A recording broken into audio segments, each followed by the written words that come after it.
Good morning.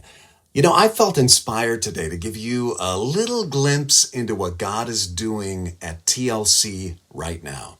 As I said in last Friday's Devo, we can get so much bad news. It can feel like the world is divided. All churches are dying.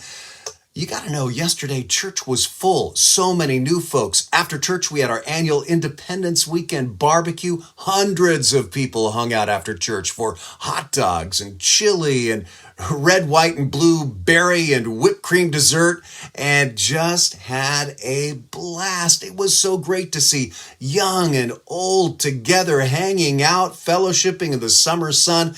And I'm so grateful to the many wonderful people who made that happen and helped out. And we've seen such a surge in new faces. Our attendance in June was up 27% over last year.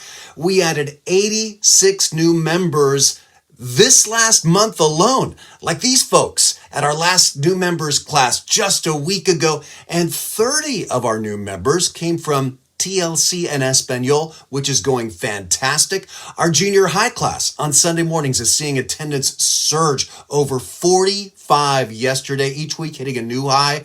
Plus, our cruise kids, summer camps right now are booming. So many kids each week having fun, hearing about Jesus. Plus, our high schoolers just came back from their Mexico mission trip. They built a house, built a church building, helped at an eye clinic, helped at a vacation Bible school. And you need to know, people are coming to Christ.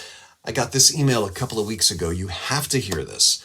A woman named Jamie wrote me, "Dear Pastor Renee, my son Tucker and I started attending the 11 a.m. service about 4 months ago, and our lives have been transformed." She says, "Before we started coming to church, we lived in a state of chaos. I'm a recovering addict who dragged 3 boys through my turmoil of destructive living." She writes, "Tucker is my youngest, and I believe he is the one who was affected most by my poor choices.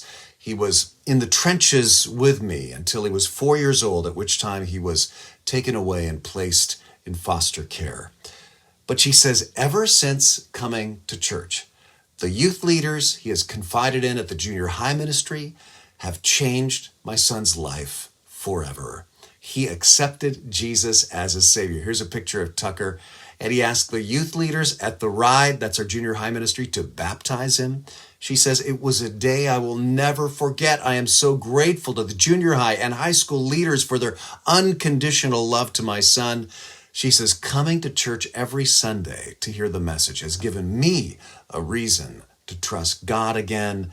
And she wraps up this way, "I felt God had abandoned me, but each and every Sunday I've been reassured that that is not the case, and I am not living under this dark, gloomy cloud anymore." I mean, put this all together. Doesn't this all excite you? As Paul writes to the Colossians in Colossians 1:6, this is the same verse I shared with you last Friday. All over the world, the same good news that came to you is bearing fruit and changing lives, just as it changed your lives from the day you first heard and understood the truth about God's wonderful grace. This is not bragging on our church. This is bragging on God. God is still doing great things. All is not lost. The light is still shining right here in Santa Cruz. You know what this feels like to me? It feels like revival is brewing. Please pray for that. Give thanks to God. And you know what? Come on and join us in what God is doing here. May God bless you, and I hope you now have an encouraged day.